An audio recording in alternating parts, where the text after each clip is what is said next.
Morning, Mark, and welcome. Good to have you back again. Let's get into the Super Rugby and talk about our Super Brew picks for this week, and maybe just some interesting some points of discussion from last week. Let's start with the Bulls. They're playing the Crusaders. 8.5 points the bookies have. The Crusaders favoured at Loftus. Bit of a tough call this game. An interesting one because first match on tour, so one never knows how a team shapes in that first match. Yeah. The Crusaders generally have always travelled well to South Africa and love playing at the Highveld, but traditionally it's always been very good contests with the Bulls. The Bulls and the Crusaders, I think two packs go up against each other. $20 for a ticket, 12,000 already been given away effectively. They're trying to get that number up. They've been averaging, I think, for their last 3 home games, 7,500. Wow. So very poor turnouts, and Loftus, the fortress, not really been that when there's not 30 or 40,000 people there. So they're doing everything that they can to try and get an audience. Yep. And Skulk Brits back, big advantage, but it's kind of like a game that I would stay away from if I was putting money on it. It could go either way, like a big blowout, favouring the Crusaders, or one that they keep within 2 scores of the Crusaders. I don't see the Bulls winning at all. No, and last week's game for me against the Waratahs was one of my bets, and I lost that bet by half a point, such as the margins in rugby. I think I took them at 8+, and they won by 7. So they needed to win by 8 for me to win the bet. And obviously, I thought it was done and dusted when it was 21-7. I thought they were going to run away with it in the second half. Yeah, and then at 21-all, I thought they were lucky to kind of win it in the end. Yeah. A very, very interesting second half because they were in total control of that game. 18-7 at halftime, kicked the first penalty, second half. It's some great individual brilliance from Kurtley Beale to get that second try. Yeah. And it's the Bulls, they've really been hit and miss this season. You know, we talk about every week, talk about consistency and the lack of consistency with so many of the South African teams. Saw that again with the Stormers, you know. Yeah. Win at home against the Bulls, then go away against the Jaguares side, and they lose. You got that one right though, because you said the Stormers were your nemesis, your bogey team, but your Super Brew went 4. I think it was 4. You said 4+, and it ended up in 5. Another point. So no, and I cashed in on that. But you know, I don't know who to pick between the Bulls and the Crusaders. My gut tells me that the Crusaders are going to have the ability, because they're putting out their best team. Yeah, they brought back their All Blacks, those that are fit, and especially Mahanga at 10 is the big thing, which I thought they really missed him against the Sharks.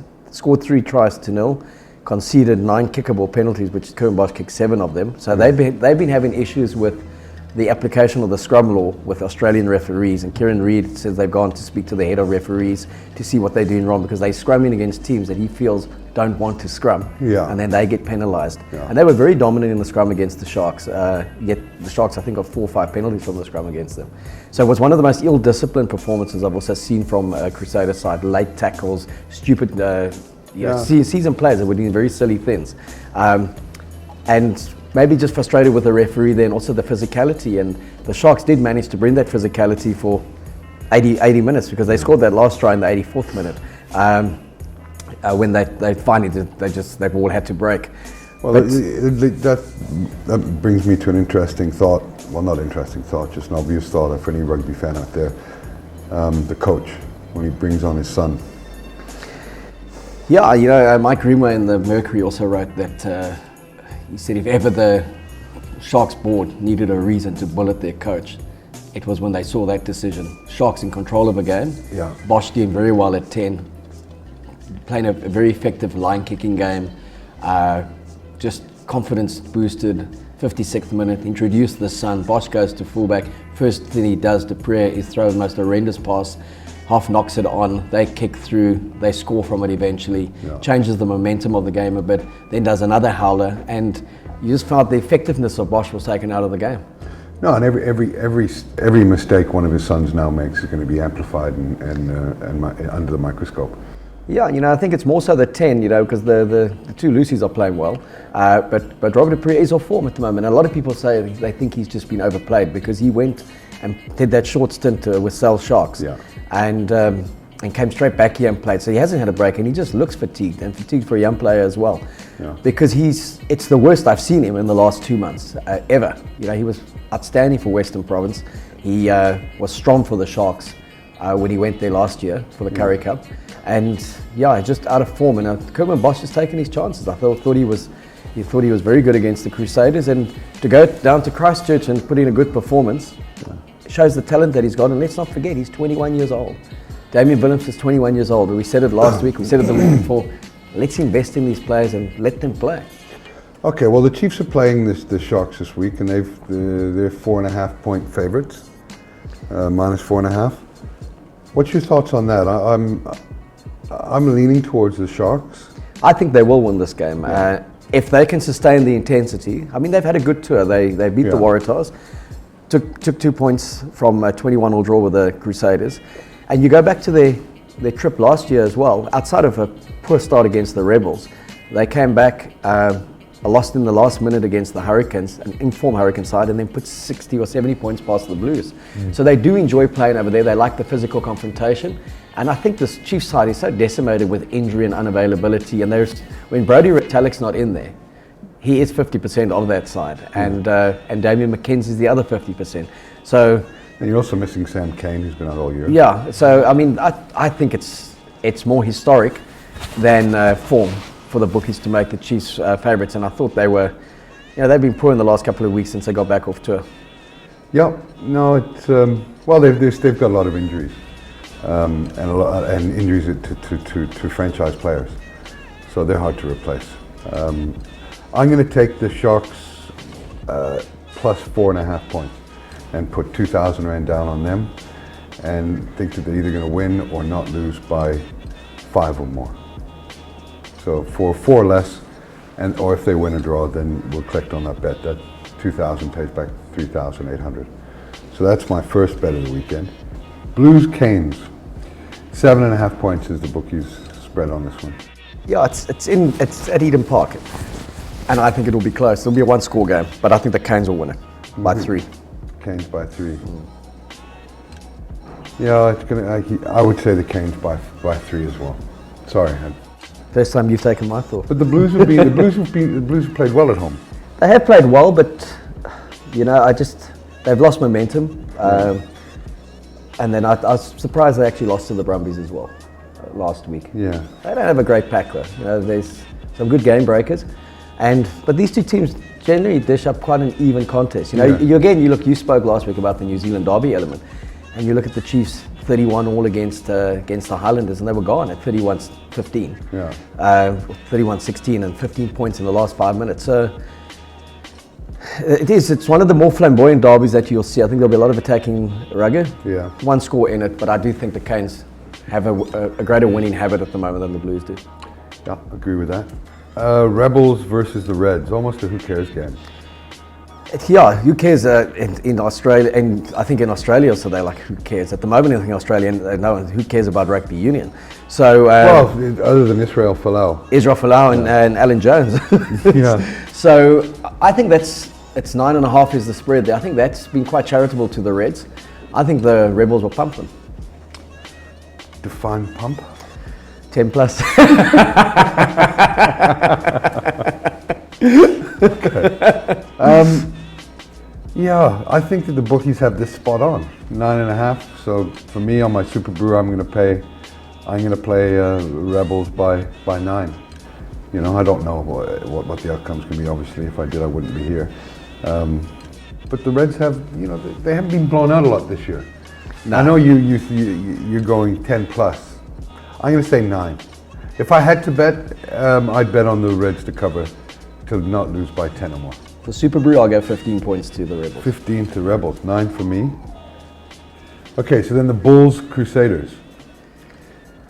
You're going to make a call. Crusaders by 12. Yeah, I'm going to... Are you reading my mind? No. Am I reading yours? I was going to say Crusaders by 16. Okay.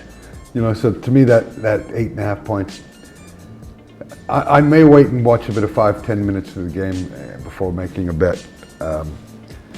But you know what, I can't help it. I love making a good bet.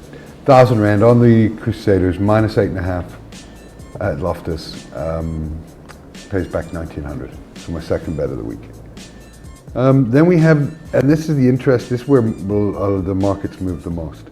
Started out Highlanders minus 9.5 over the Jaguares. It's now minus 12.5, which means that it's moved out about 30% as a handicap, which means that there's a lot of money coming in on the Highlanders at 9.5. But now 12.5. I was a bit worried about that spread when it was 9.5, but at 12.5, I've got to be a backer of the Jaguares. Just offers too much value.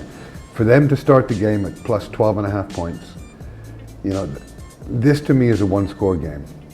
Yeah, I mean, the Highlanders haven't been great this season. They've struggled to close out games. They've lost Ben Smith for 8 weeks. Yeah. He's very instrumental. Had to make some more changes. And the Jaguares have had 4 wins in a row. Yeah. They've got a winning habit. They've done well at home. And they had a magnificent tour last year. They won both their games in New Zealand. They beat the Blues and they beat the Chiefs. Yeah. So there'll be confidence there. I think it's very charitable to 12.5 points on this game. I wouldn't even surprise if the Jaguares won this game, although I think it will still be a Highlanders win, but not by much. No, and even if they're up by 15 at the end of the game, say the Highlanders are up by then, a try brings it to 10, converted try to 8. So I don't see them having that much of a difference between the two teams that I'd be comfortable with my bet at the end of the game to have it have it ruined by a soft try. So to me, 12.5 points is too much. I'm going to put 2,000 Rand down on the Jaguares, pays back 3,800, taking Jaguares plus 12.5. So for us to win, they can only lose by 12 or less, win or draw the bet. So like 12 or less when we win the bet. And a lot of people get confused by that. But yeah, and Super Brew, I've got the Highlanders to win by 6. Yeah, I got the Highlanders to win by 4. Lions, Tars. Spread is? 7.5. I think the Lions will win comfortably. 15 points. Yeah, I hate to agree with you, but yeah. I've got that one at 12 plus. It's also, it's a great betting weekend for me. We'll see how much money we have left at the end of it. But I like the Lions to do what the Bulls should have done to the Waratahs last week. Destroy them. Destroy them, yeah. So to me, I'm going Lions 12, putting down 2,000 Rand to win 3,800. So we're in on that game as well. Then the last game, who really gives a toss game, the Brumbies versus the Sunwolves. Sunwolves still in the competition. Well, no, technically they are, but not officially. They're out. Only Sens are. Minus 13.5 points for the Brumbies. Difficult one as well, because Sunwolves last week, 32-26, playing with 12 players at the end, and they were pushing for a victory against the Reds in Brisbane. So they'll take some confidence from that. But they also, just when you think they may be competitive and they get blown away 52-0 by the Highlanders, take a big one against the Rebels, I think the Brumbies will beat them by, I think it's fairly accurate that one, 13.5. Yeah. When in doubt, go with the bookies and just. I'm going with the bookies on this one. I'm picking the Brumbies to win by 13, which is what the bookies are saying. So, these guys do this for a living, and if you need some advice, you need some guidance. If you're in doubt, just take what the bookies are taking. For me, Brumbies by 13. I got the Brumbies by 15. What else do we want to chat? What do you make of this whole Folau thing now that it's? I think it's only the start, it's not the end. Yeah. Alan Jones, who's the former Wallaby coach and broadcaster, has been very outspoken. He said take them to the High Court. So I think we've seen part one of what's going to be a long process. And he's defiant, he's insistent, he's not going anywhere. No. And for them to have been deadlocked for 2 days. 3 days. Yeah. It's not as clear cut, and I don't think the decision is I've been quite involved in some of these arbitration things in business, and a process has to take its course, which is what Australian rugby tried to deny by finding him guilty straight away. They said they offered him $1 million. I wonder what was really offered, and because the fallout damage to this thing, it's going to be a controversy throughout the entire Rugby World Cup.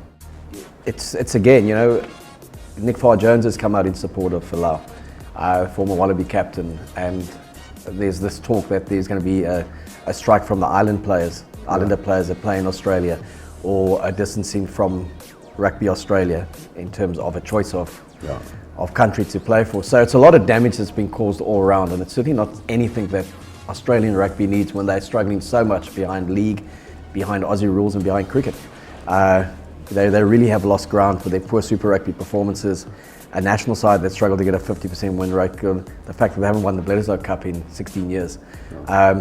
They need something special at this World Cup, and Folau was the one potential player to have given them that. You know, we spoke ad nauseum about it, the merits of whether he should be playing or not, I think are secondary to the processes that have or haven't been followed at this stage. And he does have rights as an individual, rights as a professional footballer, and that's where Jones is encouraging him to take this to the highest court. And I think he'd have a very good chance of having it overturned. Yeah. Because you talk about an independent three-person tribunal, but I always say, how independent are they? You know? Well, they're not. And they're just not. And there's not necessarily the legality that goes with that. So he can now start challenging it. Look, I'm not sure who sat on the panel, but usually in these cases they tend to have a bit of a law background, and especially in labour relations.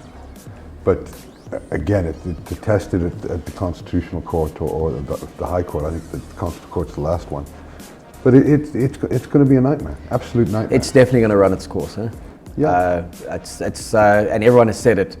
This isn't the end of it, it's just the start. What it's going to cost Australia, Rugby Australia, in terms of fallout, in terms of cost to defend what a lot of people think's the indefensible, and the taking away of Christian right of expression. It's a fascinating case, fascinating. Anyway, next week we want to talk about the Cricket World Cup. And we're going to be offering up some bets on who we think is going to do well in the two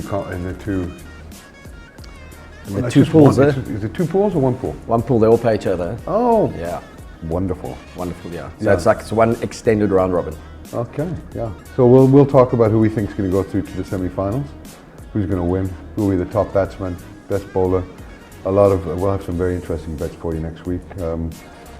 This magazine, SA Cricket, sorry, unashamedly promoting, it's got a great World Cup feature in there. So you can do worse than go out and buy a copy of that to get a bit of background on certain players and teams and where the smart money's going.